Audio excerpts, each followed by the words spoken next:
এই পুরো ভিডিওটা দেখলে আপনি জানতে পারবেন ঘরোয়া উপায়ে কিভাবে পারফেক্ট মোমো তৈরি করতে হয়। প্রথমে একটি স্টিলের বাটিতে 1 এবং হাফ বাটি পরিমাণ আটা নিয়ে নিলাম। এরপর হাফ বাটি পরিমাণ কর্নফ্লাওয়ার দিয়ে একটু লবণ দিয়ে ভালো করে মাখিয়ে নেব। ডোটাকে মাখার জন্য গরম পানি প্রয়োজন ছিল, তাই হাফ বাটি পানিকে আমি গরম করে এভাবে আস্তে আস্তে ঢেলে মাখিয়ে নিলাম।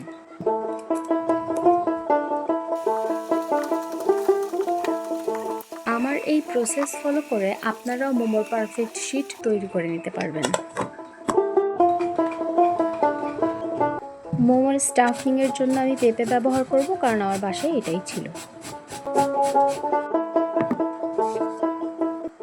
লবণ দিয়ে পেঁপে থেকে পানি বের করে নেব।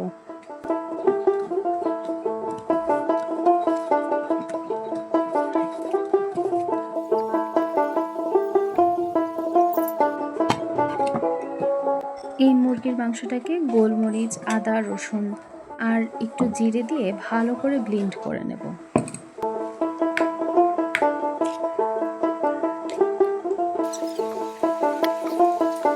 পেঁপে থেকে বেশ পানি বেরিয়েছে, আর এখন পেঁপের পরিমাণটাও অনেকটা কমে গেছে।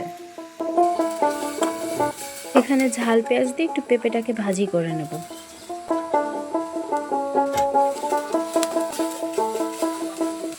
ভাজি হয়ে গেলে পেঁপেটাকে একটি পাত্রে ঢেলে নেব। মুরগির কিমাটিকে এখন ভেজে নেব, একটু লবণ আর একটু তেল দিয়ে। যে কোনো কিমা রান্না করার সময় একটু পানি দিলে দলা দলা হয় না। কিমা রান্না শেষ হলে পেঁপে ভাজি রাখা পাত্রে ঢেলে দেব। 1 ঘন্টা পর আটাটিকে ভালো করে মেখে নেব। একটু তেল দেব, আর যদি পানির প্রয়োজন হয় অল্প অল্প পানি দিয়ে ভালো করে মেখে নেব। স্টাফিংটা এখন বেশ ঠান্ডা হয়ে গেছে। এখন এই পর্যায়ে এসে ডিম দিয়ে দেব, যাতে এটা বাইন্ডিংটা ভালো থাকে।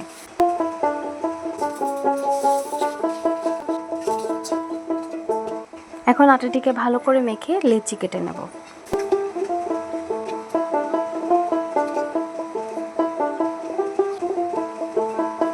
আমি এখানে ছোট ছোট করে লেচি কেটে নিচ্ছি, আপনারা চাইলে বড় করেও কাটতে পারেন।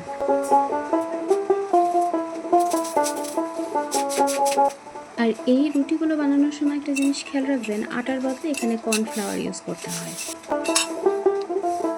তাহলে এমন পারফেক্ট পাতলা শিট তৈরি করা সম্ভব। মোমো বা ডাম্পলিংসের স্টাফিং আমরা মন মতন করে করতে পারলেও এর বাইরের র্যাপার্সটা আমাদের মন মতন হয় না, কিন্তু আমার এই রেসিপি ফলো করলে আপনারা পারফেক্ট র্যাপার পেয়ে যাবেন।